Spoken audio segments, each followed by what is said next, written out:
Hello fighters and welcome back to the channel. तो आज हम शुरू कर रहे हैं 10 नवंबर 2020 का द हिंदू एडिटोरियल।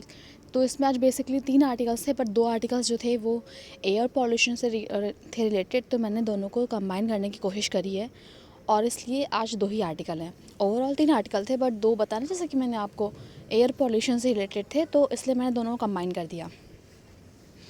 चलिए शुरू करते हैं। जो पहला आर्टिकल है इसमें है lesson from Vietnam and Bangladesh.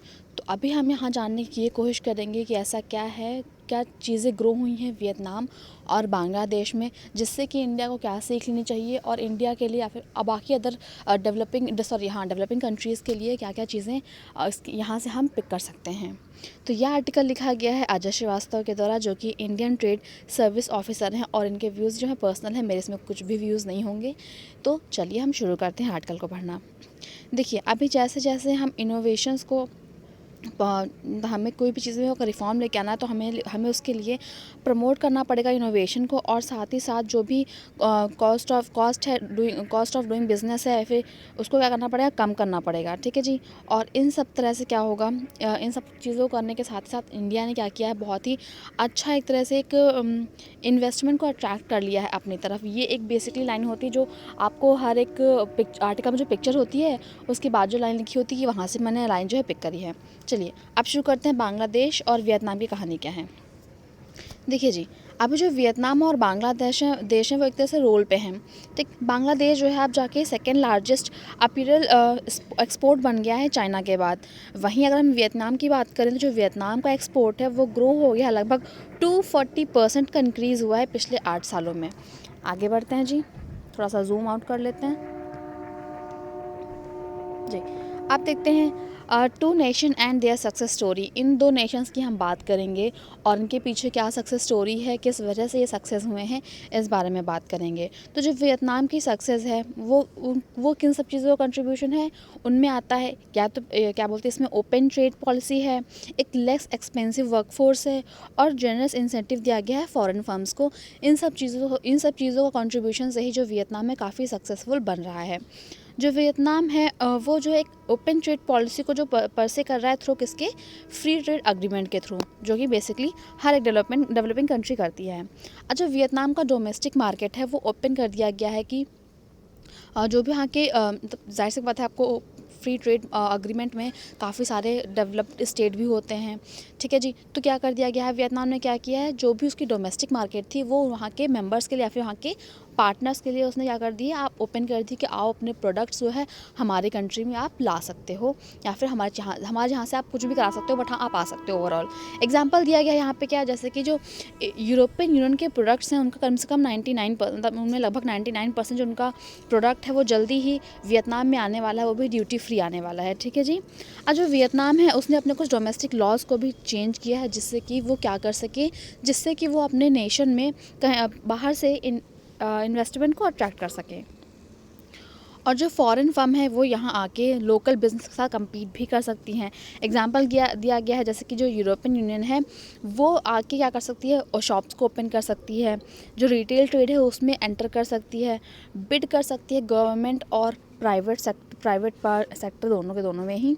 आगे बढ़ते हैं थोड़ा सा, हाँ जी, उनके टेंडर्स में।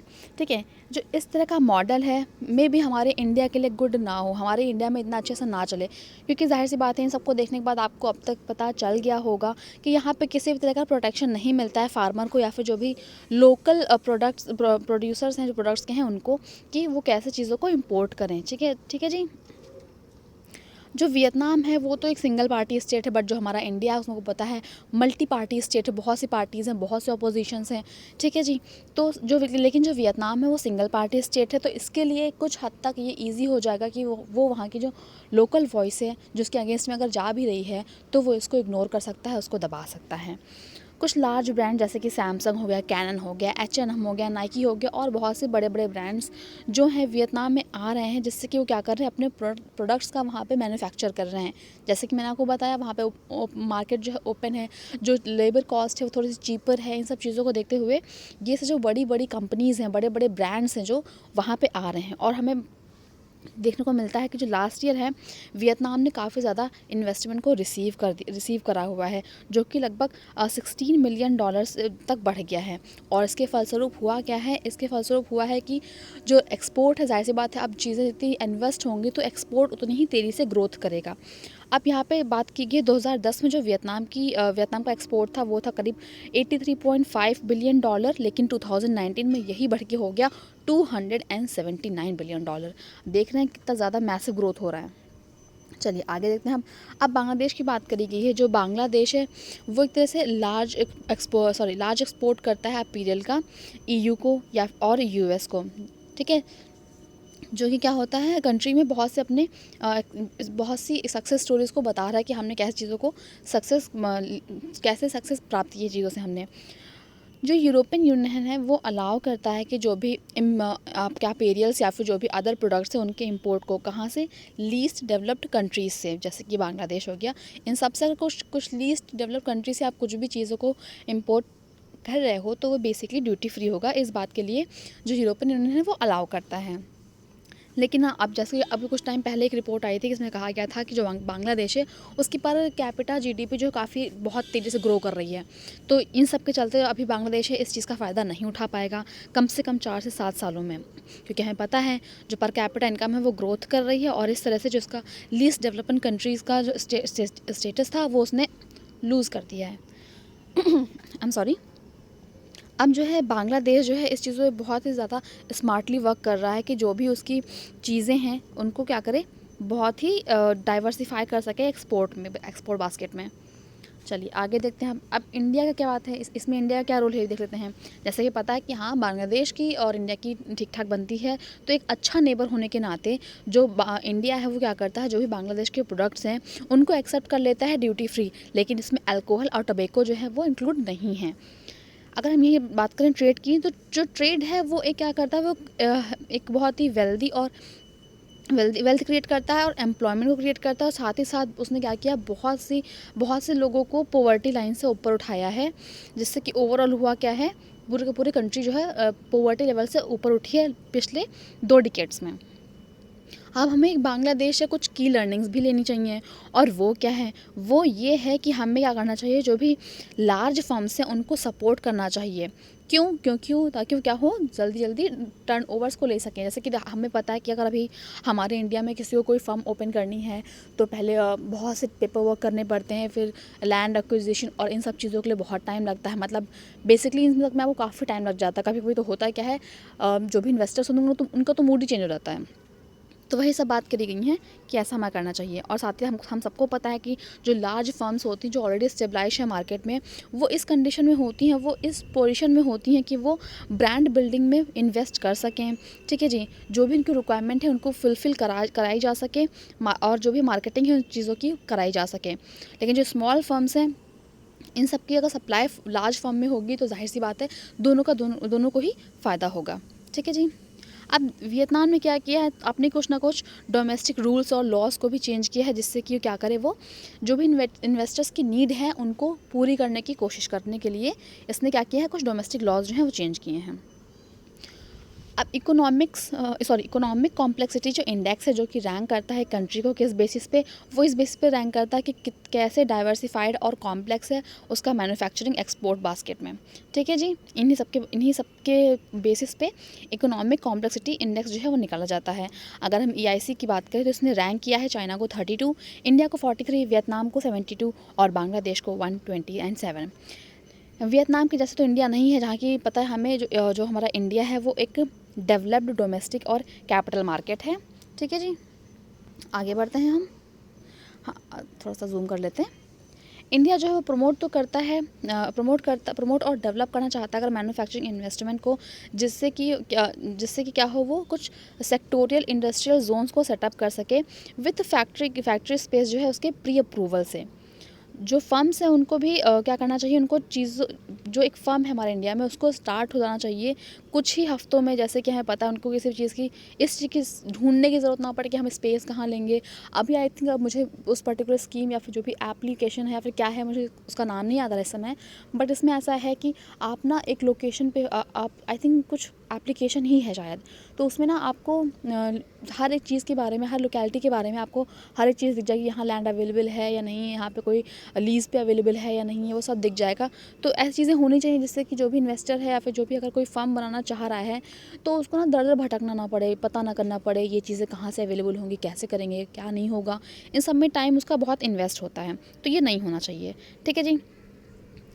अब देखिए जो जो हमारा एक क्विक बिल्डअप है एक्सपोर्ट वियतनाम में एक्सपोर्ट का, उसके थ्रू रिजल्टेड क्या हुआ है कि जो लार्ज एमएनसीज़ के इन्वेस्टमेंट जो है काफ़ी तेज़ी से आया है। आगे देखते हैं। हाँ जी, ये लास्ट रह गया हमारा।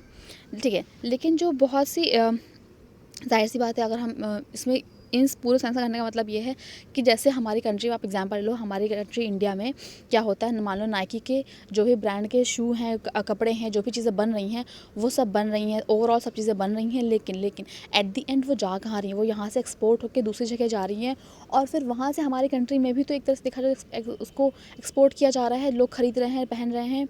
तो ओवरऑल यही कहा गया है कि आप यहाँ बनाते हो, फिर भेजते हो, फिर एट द एंड आपकी कंट्री में वापस से आता है। तो यही बात करी गई है इन दोनों लास्ट 2 सेंटेंसेस में। अब इस केस में होता क्या है, जो नेशनल एक्सपोर्ट होता है वो बड़ा तो दिखता है डॉलर्स की, उसने बहुत सारा डॉलर्स कमा लिया है, ये कर लिया वो कर लिया, लेकिन जो उसका गेन होता है वो काफ़ी स्मॉल होता है और चाइना इसी चीज़ को फेस भी कर रहा है। Focus on organic economic growth, हम अब ऑर्गेनिक इकोनॉमिक ग्रोथ की तरफ फोकस करते हैं। अब इसमें एक क्वेश्चन पूछा गया है, क्या एक कंट्री को ट्रेड प्रमोट करने के लिए बाकी जो अदर सेक्टर्स हैं उनसे कहीं ना कहीं थोड़ा बहुत कॉम्प्रोमाइज़ करना चाहिए या नहीं, ऐसी बात करी गई है। अब इस चीज़ को समझने के लिए हम मान लेते हैं कि जो हमारा एक्सपोर्ट टू जीडीपी रेशियो है, मतलब जो ईजीआर है वियतनाम का, वो है 107%। लेकिन जो हाई डिपेंडेंसी, अगर हम इसका क्या है, हाई डिपेंडेंसी है एक्सपोर्ट पे, जिसके थ्रू होता है क्या, डॉलर्स तो आ रही हैं लेकिन ये उस कंट्री को, मतलब ये वियतनाम क्या कर रहा है, एक तरह से वल्नरेबल बना रहा है ग्लोबल इकोनॉमिक कंट्रीज़ के ऊपर। ठीक है जी, यही सब बातें करी गई हैं इसमें। थोड़ा सा आगे बढ़ते हैं, अब जूम इन करते हैं। तो अब जो ईजीआर है, ठीक है जी, ये जो लार्ज इकोनॉमीज़ होती हैं या फिर जो एक्सपोर्टिंग कंट्रीज़ होती हैं, इनका हमेशा से स्मॉल ही रहा है, काफ़ी कम रहा है। जैसे अगर हम बात करें यूएसए की, तो यूएसए की है 11.7, जापान की है 18.5 और इंडिया की है 18.7। ठीक है जी। मोस्ट कंट्रीज़ जैसे हमारा इंडिया है उसको इंक्लूड करते भी ये एक तरह का ओपन ट्रेड पॉलिसी को जो है वो फॉलो करते हैं। ये साइन करते हैं, एक बैलेंस एफटीए होता है, रेस्ट्रिक्ट अनफेयर इम्पोर्ट्स होता है। ठीक है जी। और एक तरह से हेल्थी मिक्स होता है डोमेस्टिक चैम्पियंस का और एमएनसीज़ का। ठीक है जी। अब जो है एक्सपोर्ट को प्रायोरिटी तो देनी चाहिए, लेकिन इस बेसिस पे नहीं देनी चाहिए या फिर बाकी अदर सेक्टर्स के साथ कॉम्प्रोमाइज़ करके हमें एक्सपोर्ट को प्रायोरिटी नहीं देनी चाहिए, यही कहा गया है। अब फोकस जो है वो होना चाहिए ऑर्गेनिक इकोनॉमिक ग्रोथ में, किसके थ्रू इनोवेशन एंड कॉम्पिटिटिवनेस। अब देखिए, अगर हम जैसे जैसे चीज़ों में रिफॉर्म लेके आने लगेंगे, जैसे कि हम इनोवेशंस को प्रमोट करना शुरू कर देंगे, हम लोअर कर देंगे कॉस्ट ऑफ डूइंग बिजनेस की, जिससे क्या होगा, यही वापस से सबसे पहले वाला सेंटेंस है, इसमें लिखा हुआ है कि अगर हम इन सब चीज़ों को कर देंगे तो इंडिया भी काफ़ी हद तक चीज़ों को, मतलब एक तरह से काफ़ी हद तक चीज़ें अच्छे से हो लेंगी हमारे इंडिया में भी। तो यह आर्टिकल जो है हमने ख़त्म कर लिया है। और मुझे कंप्लेन आई थी कि मेरी स्पीड थोड़ी ज़्यादा है बोलने की, तो इसलिए आज मैंने कोशिश करी है कि मैं स्पीड को थोड़ा सा नॉर्मल रखूं। तो अगर आपको आज की स्पीड नॉर्मल लगी हो, मतलब मेरे बोलने की जो स्पीड है, तो प्लीज़ मुझे बताइएगा। चलिए अभी आगे देखते हैं। नेक्स्ट जो हमारा आर्टिकल है वो है no fireworks on NGT, ban on sale and use of firecrackers. ये आर्टिकल और एक और आर्टिकल एयर पोल्यूशन, दोनों को मिक्स करके मैंने ये आर्टिकल जो है मतलब कंबाइन करके लिखने की कोशिश करी है। देखते हैं कितना सक्सेसफुल होता है। जो एनजीटी है उसने बैन कर दिया फायर क्रैकर्स पे। ठीक है जी। और इन सब के बाद होना क्या चाहिए, जो भी हमारा सेंटर का एक एंटी पोल्यूशन मेजर है वो इंटेंसिफाई हो सके, ऐसे करने के लिए करा गया है। जो सुप्रीम कोर्ट है, इन सब के बावजूद भी सुप्रीम कोर्ट ने अलाउ किया है ग्रीन क्रैकर्स को, जिससे कि क्या हो, जो हमारा एयर पोल्यूशन है दिल्ली या फिर एनसीआर रीजन में, उसको थोड़ा मेंटेन किया जा सके। बट अगर ऐसा नहीं होता तो मे बी एक्सटेंड हो सकता है क्रिसमस और न्यू ईयर तक भी। चलिए थोड़ा सा जूम कर लेते हैं, जी हाँ, आप देखते हैं जो एनजीटी है उसको कुछ चीज़ें नोट करनी चाहिए, जैसे कि उड़ीसा, राजस्थान, सिक्किम, चंडीगढ़, दिल्ली, इन सब के जो पोल्यूशन कंट्रोल कमेटी है और जो कलकत्ता हाई कोर्ट है, इन्होंने ऑलरेडी एक तरह से रिस्पॉन्स दे दिया है कि कैसे जो एनवायरमेंटल डिटेरियोरेटिंग की जो कंडीशंस हैं उनको हम सही करेंगे, कैसे, bye banning the fire crackers this year. ठीक है जी। अब जो ट्रिब्यूनल्स है वो इन सब की ट्रिब्यूनल्स की जो रीजनिंग है वो कहता है कि हमें थोड़ा सा, हाँ अब ठीक है, हमें जो है प्राइमेसी देनी चाहिए, जिससे कि क्या हो, जो हमारा प्रिकॉशनरी प्रिंसिपल है, जिससे कि किसमें, वो भी सस्टेनेबल डेवलपमेंट में। ठीक है, वो क्या करेगा हमारा, जैसे कि हमें पता है इन सब चीज़ों में बहुत ही मतलब स्मॉल या फिर आप कह सकते हो बहुत छोटे लेवल के लोग जो हैं काम करते हैं। मतलब लेवल का मतलब ये नहीं था, मतलब बहुत ही लो स्किल की ज़रूरत होती है हमें, और काफ़ी ज़्यादा लोग इसमें काम करते हैं, तो उनके लिए भी हमें चीज़ों को देखना चाहिए और कैसे चीज़ें करनी चाहिए उनके बारे में हमें सोचना चाहिए एक बार। ठीक है जी। अब जो कोविड-19 है, ज़ाहिर सी बात है अभी जो मार्च में स्टार्ट हो गया था, कुछ हद तक काफ़ी कंट्रोल कर लिया गया है, लेकिन फिर भी ऐसा डर है कि मे बी विंटर्स में चूँकि इतना सारा पॉल्यूशन आएगा तो उस पॉल्यूशन में घुल मिल के कहीं ऐसा ना हो कि ये वापस से आ जाए, तो इस बात का भी डर है। और ये भी बात कोशिश करी गई है कि जो पूरा का पूरा हमारा स्टबल बर्निंग होता था उसको कम कर दिया जाए दीपावली, और ये मतलब बढ़ने लगता है दीपावली के आते आते, तो इन सब में भी कहीं ना कहीं काम किया जाए, यही बात करी गई है। आगे देखते हैं।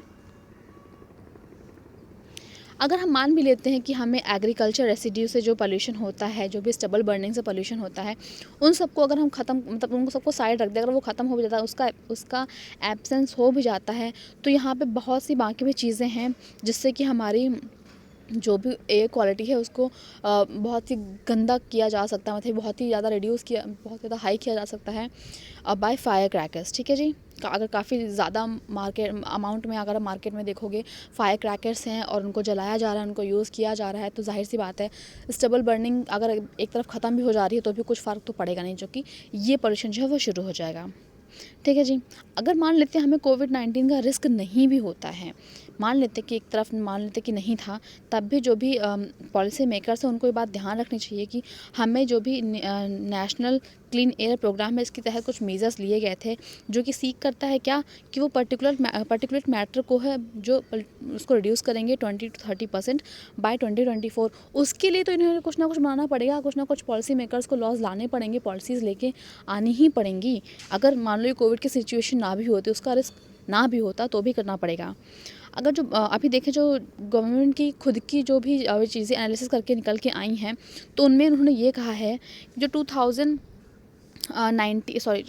जो पिछले साल क्या था, 206 डेज़ तक जो बहुत ही गंदी रही थी हमारी, मतलब पुअर टू सीवियर कंडीशन थी एयर क्वालिटी की, वो लास्ट ईयर थी 206 दिन तक, लेकिन इस बार केवल 148 डेज़ तक ही रही, मतलब 2019 में 148 तक ही रही है, तो कहीं ना कहीं ये थोड़ी अच्छी बात थी। अभी देखते हैं आगे। ऐसी कई सिटीज़ हैं जो सेम तरह की सिचुएशन फेस कर रही हैं, लेकिन जो अभी तक जिन पे अटेंशन नहीं दिया गया है, चूँकि दिल्ली एनसीआर बहुत ही बड़ा रीज़न है, तो जाहिर सी बात है वहाँ फोकस जल्दी दिया जाता है, लेकिन ऐसी और भी सिटीज़ है जहाँ फोकस नहीं दिया जा रहा है। ठीक है जी। और जो 40% डेथ्स होती हैं वो कहीं ना कहीं वो पोल्यूशन लिंक डेथ होती हैं, तो हमें जाहिर सी बात है कितना ज़्यादा काम करने की ज़रूरत है एयर पोल्यूशन को कंट्रोल और मैनेज करने के लिए। तमिलनाडु, जहाँ पे लगभग 90% फायर क्रैकर्स को है जो मनाया जाता है, उसने भी इस कंसर्न को लेजिटिमेट करते हुए कहा है कि हम इस साल इंडस्ट्रीज़ को थोड़ा कंट्रोल करने की कोशिश करेंगे, लेकिन जो प्रोड्यूसर्स हैं उनका क्लेम है कि 2300 करोड़ का उनको नुकसान होगा अगर ऐसा होता है तो अभी क्या है, हमें एक ट्रांसपेरेंट कंपनसेशन स्कीम लेके आनी चाहिए वर्कर्स के लिए, और सुटेबल रिलीफ भी देनी चाहिए प्रोड्यूसर्स को, जिससे कि क्या हो, जो भी नेसेसरी है वो गवर्नमेंट करे या फिर जैसे भी करना है करे। ये सब चीज़ें क्या है, बहुत ही एक स्मॉल लेवल पे है, मैं फिर कह सकते हो बहुत ही शॉर्ट टर्म के लिए हैं, लेकिन जो हमें लॉन्ग टर्म सोल्यूशन चाहिए वो क्या हो सकता है, वो इससे कहीं ज़्यादा बड़ा हो सकता है। जैसे कि हमें इकोनॉमिक एक्टिविटीज़ जैसे हैं सिवाकाशी रीजन में, उनको भी कहीं ना कहीं लेके आना चाहिए, जिससे कि क्या हो, जो भी इनका जो भी इन वर्कर्स का या फिर जो प्रोड्यूसर्स का जो रिलायंस है फायर क्रैकर्स में, उसको कम करना चाहिए। ठीक है जी। तो ये दोनों आर्टिकल्स आज से कंप्लीट हो गए हैं, एंड आई होप कि आपको दोनों आर्टिकल समझ में आ गए होंगे। अगर कोई आपकी क्वेरी है, कंप्लेन है या फिर कोई एडवाइस है, तो कुछ भी आप मुझे कमेंट में करके बता सकते हैं। मैं ट्राई करूँगी कि मैं उन पे फोकस करूँ और इम्प्रूव करने की कोशिश करूँ। तब तक के लिए बाय बाय।